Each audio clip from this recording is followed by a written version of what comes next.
Hi, folks. I'm Richard Friedman, and welcome to my top 3 political cartoon countdown for October 31st, 2024. Happy Halloween out there, folks. And today we got some very interesting cartoons for you. So let's cut to the chase and get right to it. Here's number 3 of the week.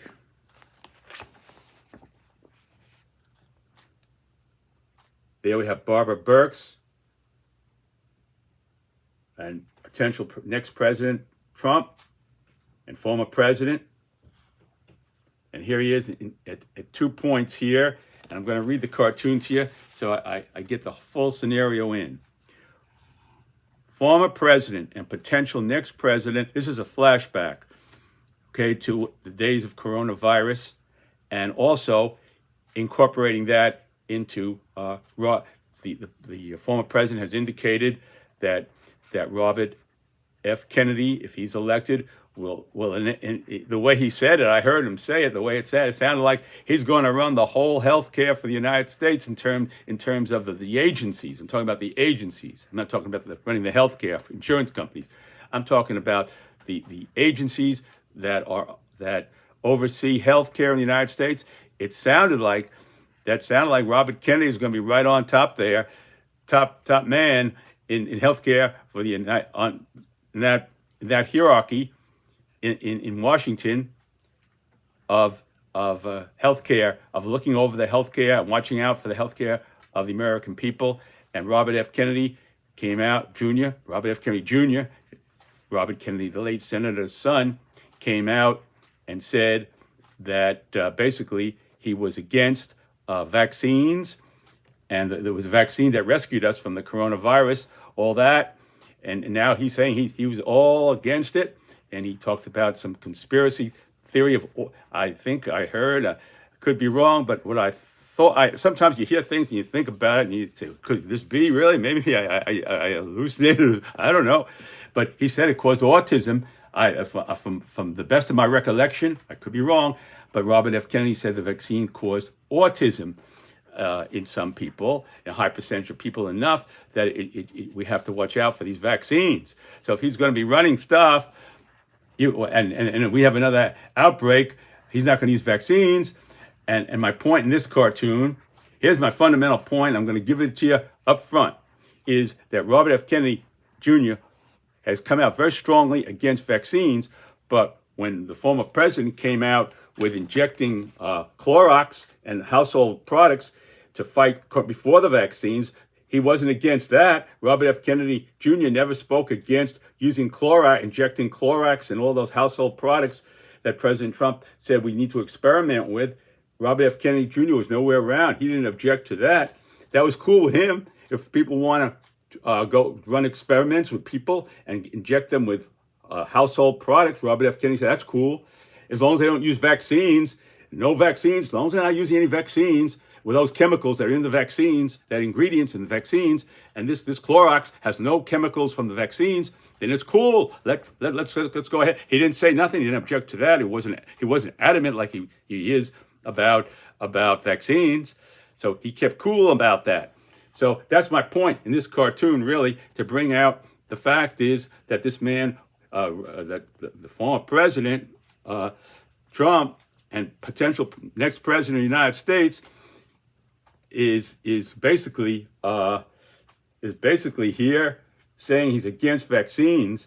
And again, I reemphasize, did not say anything against President Trump not against President Trump, but against the idea of President Trump's idea of using the all these household products to inject. And said, really, President Trump really said it really gets in there because they did experiments. They did a little thing and they found that it killed it in the laboratory, and that they used this stuff. And so maybe we should try it on human beings. That was the former president's approach then, and then it gets into the lungs and cleans the whole lungs out. Does a real great job. Like Mr. Clean on the lungs. Does a great job of cleaning out those lungs, those household disinfectants. So he approached Barbara Burks when up here. He approached Dr. Burks, she was the White House one of the head chiefs along with Dr. Fauci. She worked with him. Or another man apparently they didn't like. They really ran him out of town, Dr. Fauci. We're not going to go there. Okay? She was then the White House coronavirus response coordinator. So Fauci was on top, and she was the White House coordinator. So she's nowhere around it. And if there's another epidemic, I don't think they're going to see her around either then. So if with Robert Kennedy, I won't see Fauci around either if Robert Kennedy is running the bureaucracy, the health bureaucracy in Washington. You see, and that would include here, I said here, the Centers for Disease Control and Prevention. So Robert Kennedy would have his hand, have his hand on the Centers for Disease Control and Prevention being against vaccines. Okay, I don't want to beat this whole. I don't want to beat it, but I'm just saying it sounds a little. You figure. I'll let you be the judge. Okay, I always try to give you the facts in a humorous way, and you be the judge. That's really what I try to do. But here's the cartoon. Okay, now. Here we go. Former President, potential next President Donald Trump, April 2020 flashback to when Trump suggested research into whether coronavirus might be treated by injecting disinfectant into the body, amid suggesting to Dr. Deborah Birx that she said bringing light inside of the body to kill that virus is going to be checked out. So he tried to put Birx on the hot seat here, saying that she suggested something like that. Whether I think she might have, I'm not sure about it, So anyway, okay. And further, Trump said, "I see the disinfectant where it knocks it out in a minute, 1 minute, 1 minute." And is there a way we can do something like that by injection inside, or almost a cleaning into the human body? The thoughts of Dr. Birx, given she was then the White House coordinator, coronavirus response coordinator.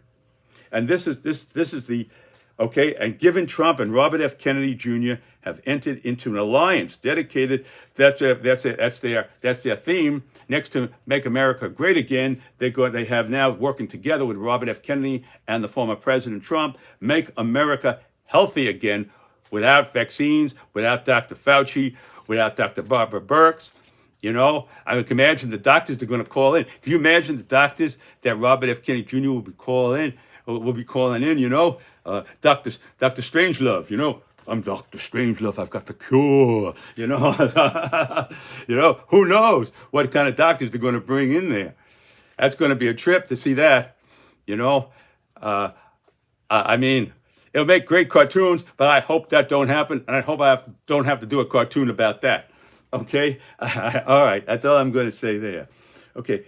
Given Trump and Robert F. Kennedy Jr. have entered into an alliance dedicated to make America healthy again. That's what they're saying. Make America healthy again. Trump, a former president, said that himself. They have a plan.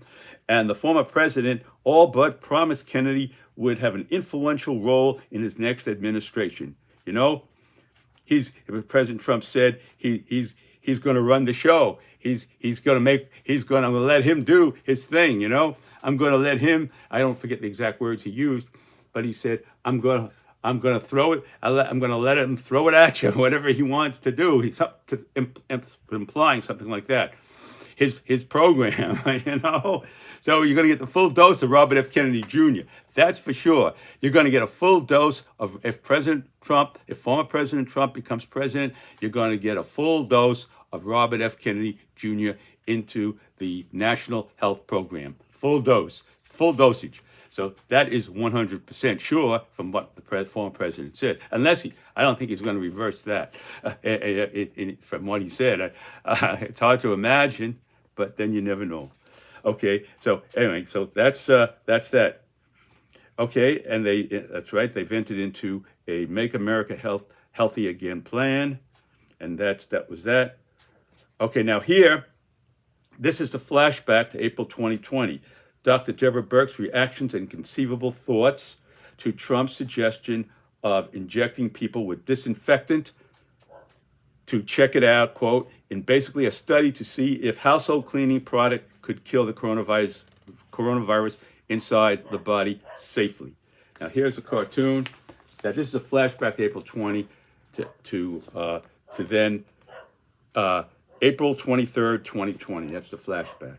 So here you have Dr. Barbara Burks, and I try to capture her expression that day when I was watching her, and here's what she's thinking to herself. She's saying, well, maybe it'd be interesting to see if the former president tries this Mr. Clean disinfectant out on himself, because the former president eventually did get the coronavirus himself. So she was thinking to himself, well, if he gets it, it'd be interesting to see him try it out on himself, if to cure himself, if he should get that virus. And sure enough, he did get that virus. But he was cured by, he had the best of the best in terms of treatment and all the latest things, and he just snapped right back, and he was out on his balcony, wiping his mask off like Superman, you know. So when he came back to the hospital on the balcony, took that mask off. I'm not going to show you that. That's enough. I don't want to go back that much. But this was the essence of it here. The point here, this cartoon is being brought up because of the connection to Robert F. Kennedy Jr. being put now in charge of the bureaucracy for the American people in Washington, you see? And they would be regulating the doctors, they'd be regulating the drugs, the treatment, and everything that goes along with fighting any future pandemic. So I hope we don't get no more future pandemics. I hope we don't need to take out an insurance policy for that one. Good one. Here it is. So there it is. There goes the Mr. Clean. And here's Barbara. And so here we go with number 2. Here's word for word what the former president said right over here. There he goes. So Dr. Burks here is thinking to herself, here he goes with that, because she probably knew what was going to happen here. And here goes former President Trump, word for word. This is exactly what he said. There he is up there. See him there? Okay, and he said, to Barbara Burks, addressing the people there, and Dr. Burks, Deborah Burks, I think you said you would test out hitting the body with UV or just very powerful light. I think. Well, I don't think she said that, but he thinks she's the stage being set here. I see disinfectant knocks it out in 1 minute, and is there a way we could do something like that? Injection inside or almost a cleaning. As you see, it gets into the lungs and does a tremendous number in the lungs. It would be interesting to check that out. Telling that to Dr. Deborah Burks here. And here's her thoughts here. Here goes Dr. Burks here. And she's thinking to herself, there she is, let's have a close shot of her. This is what she's thinking, that Trump should try this out on himself if he should get the coronavirus. Here she is. She's just sitting there. Really, she didn't know what to do. Here's the president of the United States, and here she is. And here she doesn't know, a medical authority, and she doesn't really can't figure out what to do here. She's got her hands crossed the way she was sitting there. I really try to capture her. There she is.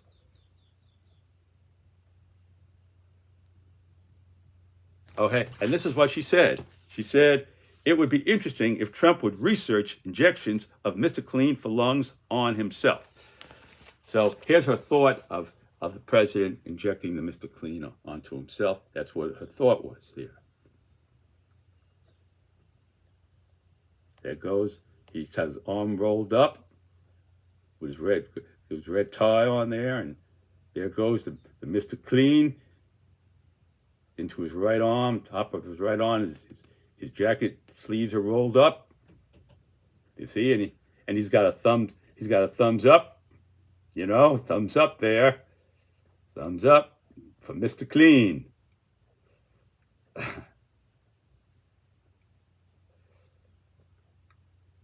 Okay. Thumbs up for Mr. Clean.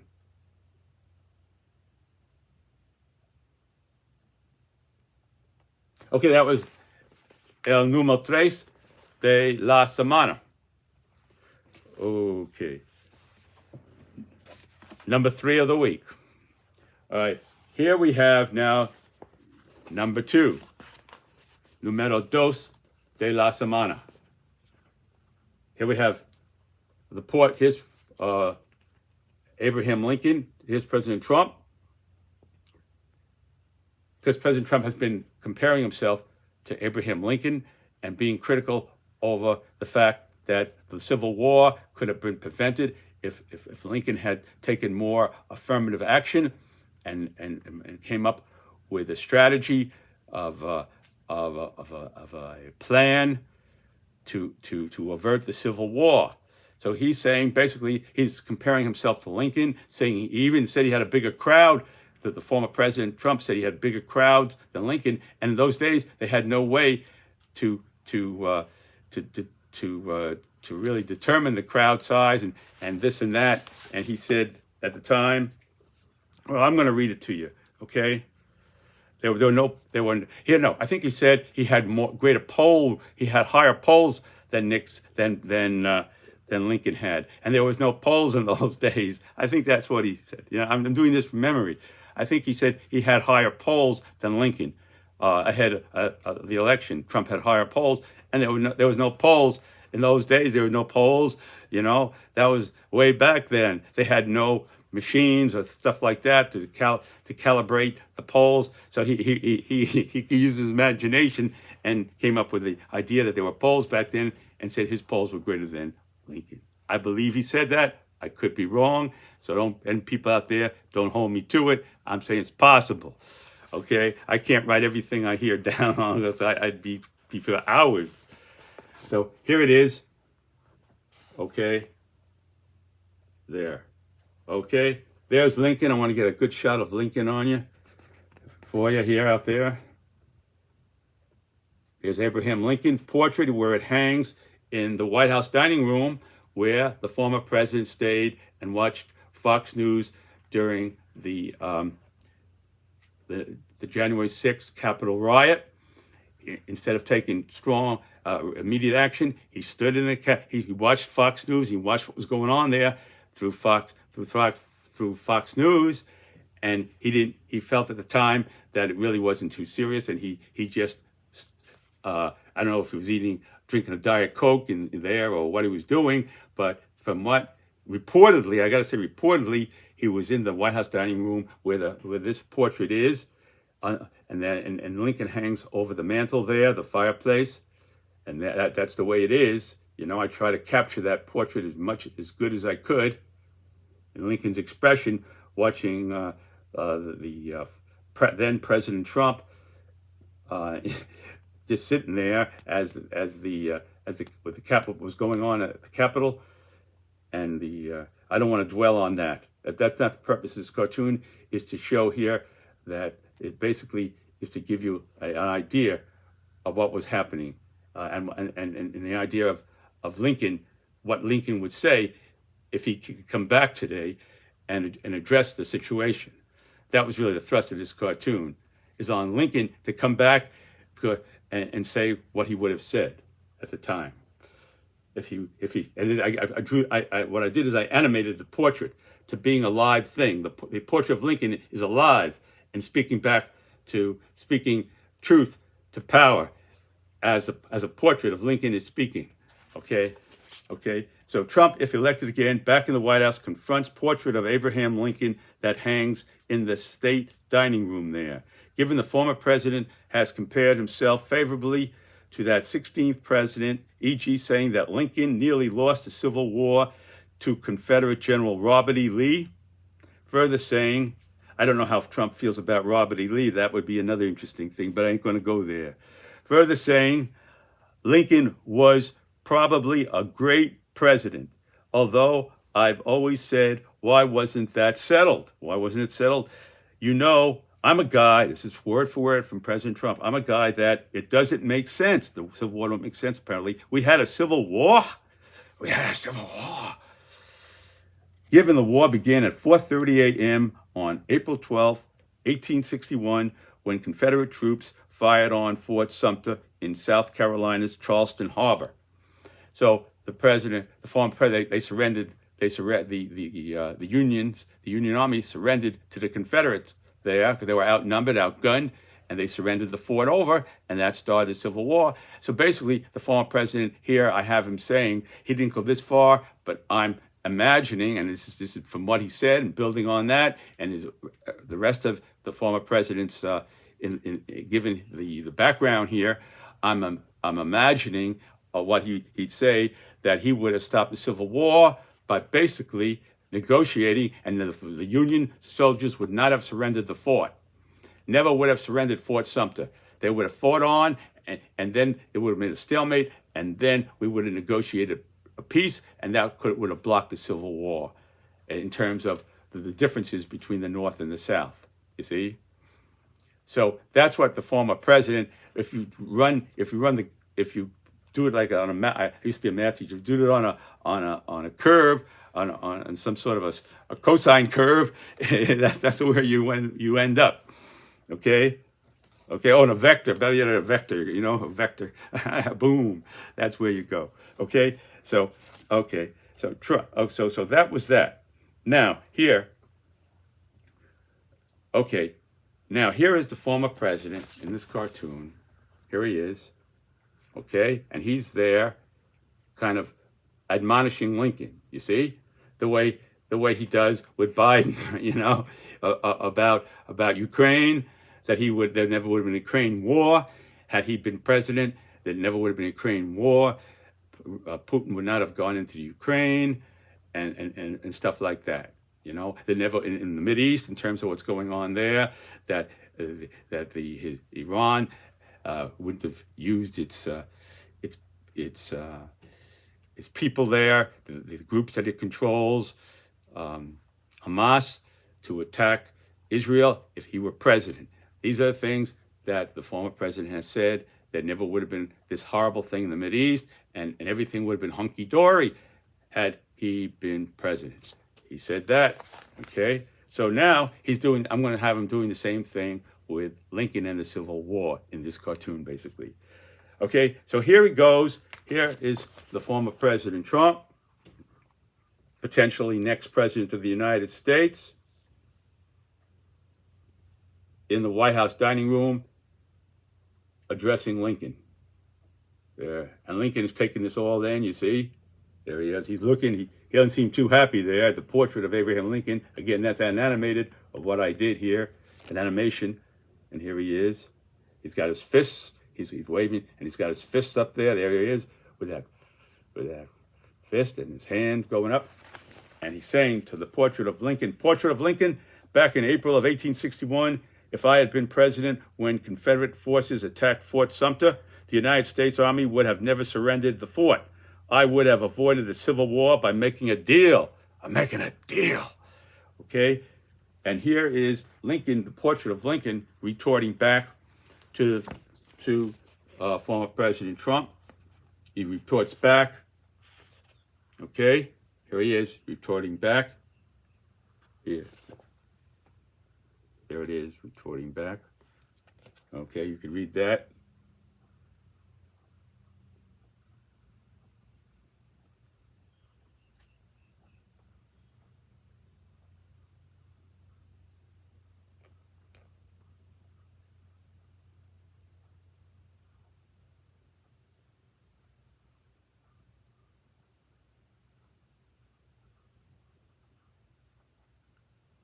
Okay, and he says, Trump, your January 6th deal surrendered the U.S. Capitol for hours. You had the Vice President of the United States, you had all these senators, everything, and they were like sheep. They were herded in like sheep to the slaughter, and they were like sheep. And those people had the run of the Capitol for hours. Everybody, they were hiding like sheep. The leaders of our country, the Vice President Pence, he was afraid for his life. They were yelling, "Hang Pence!" and they wanted Pelosi, and they really wanted to take over that Capitol, and they did for hours, and they didn't until hours later, when finally it was worked out. But could you imagine the shock of the world to see the greatest nation that they rely on under siege in the Capitol for 4 hours. About 4 hours. I mean, that didn't. Well, anyway, that's again. I don't want to go there, but I'm just saying. Trump. So that port almost fell to the floor. So then here we got here. Trump. Again, your January 6th deal surrendered the U.S. Capitol for hours while this Lincoln portrait almost fell to the floor. While this Lincoln portrait almost fell to the floor of the White House dining hall as you watched Fox News. So he was watching this unfold on Fox News instead of really hammering down and saying, "You people, you got to go, you got to get out of there," And then he said at the end, "We love you." And then he said, "Go home, but we love you," to the people. All right, he loves them. Okay, he loves them. All right.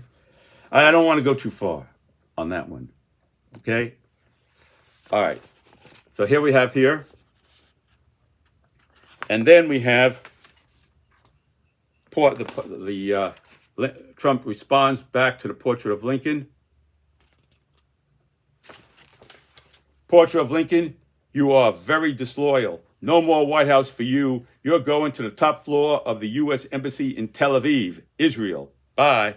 So you know now that when Israel retaliated, that they're expecting a further retaliation from Iran. Whether that'll happen or not, I don't know. But they have hit Tel Aviv, and on the top floor of the U.S. Embassy, the Iranians, a lot of them are saying that America, so anything can happen there now. We don't know what's going to happen. So I'm saying that it's nothing to joke about. That I'm not joking. I mean, I'm just trying to bring out the realities here of that President Trump disdains people who disagree with him or criticize him. And this is his way, would be in this case, he could move the portrait to the U.S. Embassy on the top floor in Tel Aviv and maybe you know what. So that was the thrust of the cartoon here. It was not to make fun or at the expense of what's going on with the people in Lebanon or what has gone on with the people with that day, that terrible day, October 7th in Israel there, what went on there, and what happened in the Gaza, and now what's happening in Lebanon. It's not to capitalize and make fun of that. It's just to show how vindictive that the former president can be when he feels he's crossed. And here he feels crossed by the portrait of Lincoln, and he wants that portrait out of that White House dining room and someplace he can't put it in the garbage can. So he's going to send it to the U.S. Embassy on top floor in Tel Aviv. And there we go. Here we again one more time. We have Lincoln up there. This is what he's going. That's going to be his next home there. He's not going to be on top of the mantle in the White House dining room. Here is former President Trump. This is some of the background here of the White House, which I try to draw. The curtains, the door there with the glass door and the American flag. Okay, there. I try to get in a full picture. There it is.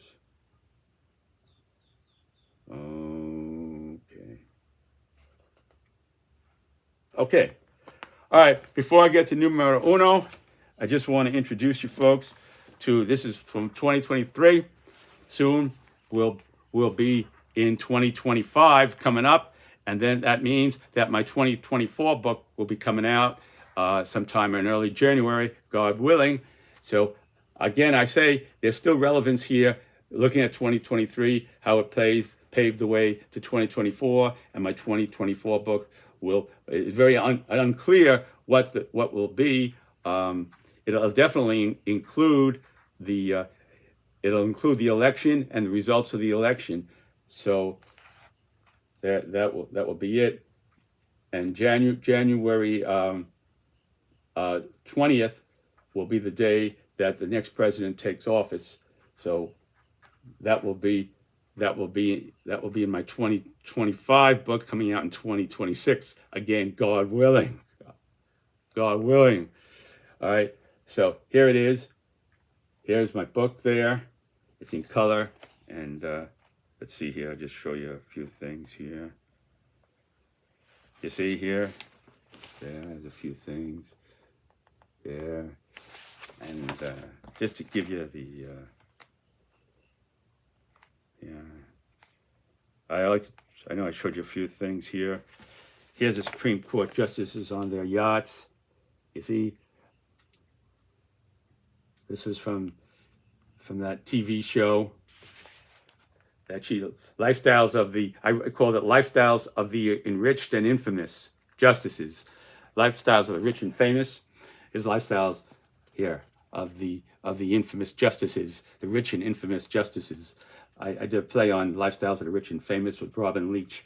That was done. There was Robin Leach. I kind of drew Robin Leach there, and there you see them. Okay. Okay, there were the justices. Okay, that was, let's see here. Well, I don't want to go into that because I'm not doing that. If you want to look through my book, you can go to Richard's Books, politicalcartoons.com, no apostrophe S on the Richards, and there's a link there to Amazon you could purchase the book from if you chose to do so, or just look at some of the sample cartoons and have a good time, and looking at my videos that I've got up there, and some of my past books and the cartoons from those past books.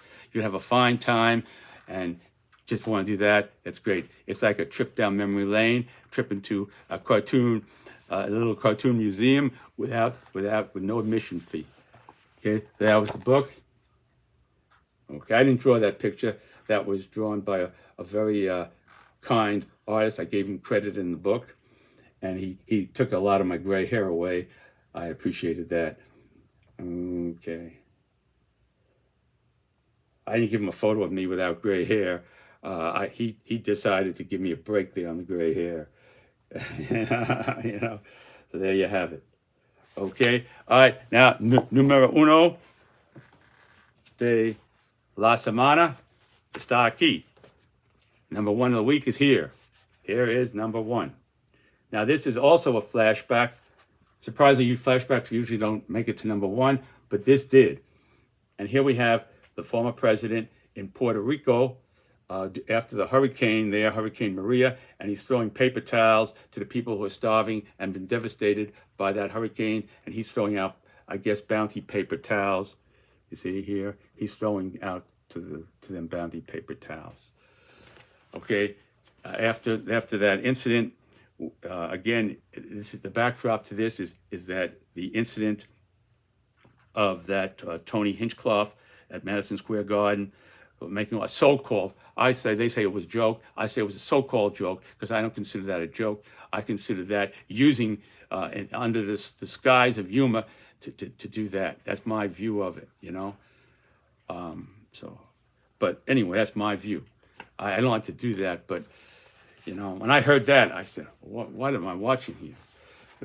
So anyway, here goes this is a cartoon. Trump paper towel rolls, October 2017, relief to Puerto Rico flashback.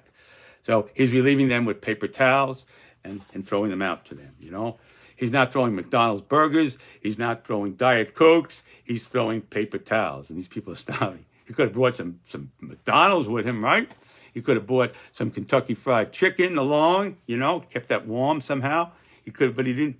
You don't see him give me any Kentucky Fried Chicken or any McDonald's burgers or Diet Cokes or anything like that, or the delicious best in the world chocolate cake he gave to the head of China at Mar-a-Lago, you know. So anyway, Xi Jinping had some nice chocolate cake there that day, but he didn't bring that along. No chocolate cake there.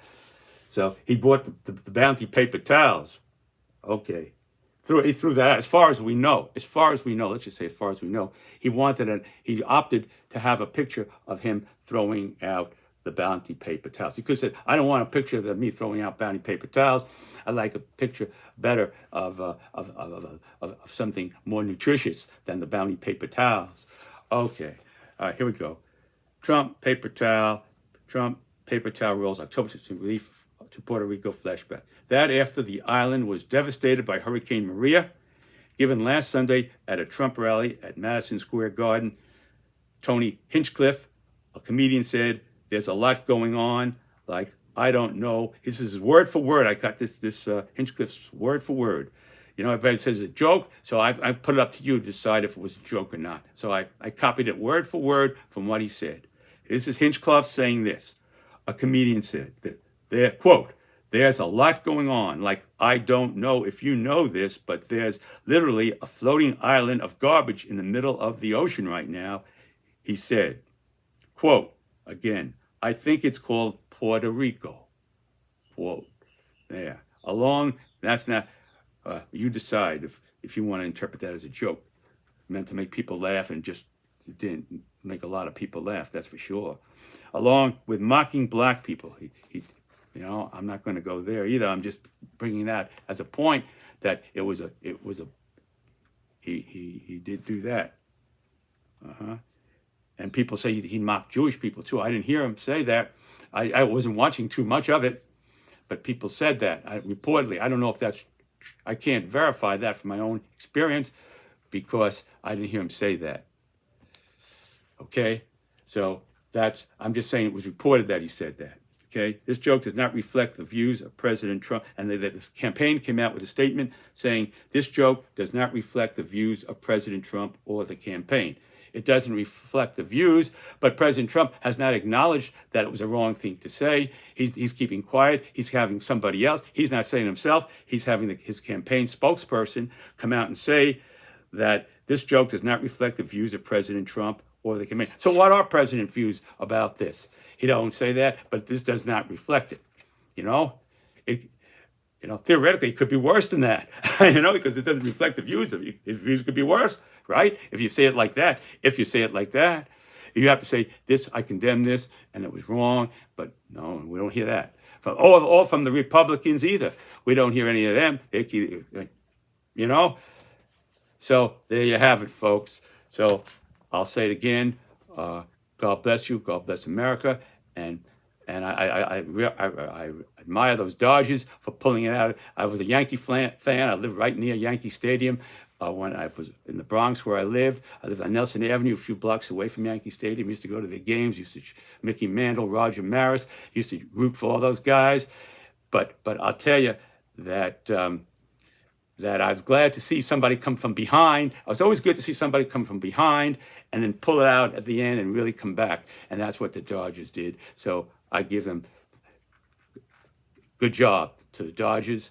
And I hope they catch the guy who's burning up those votes all across the country. They say he might be even a skilled welder who's burning up all these ballot boxes. I hope they catch that guy soon.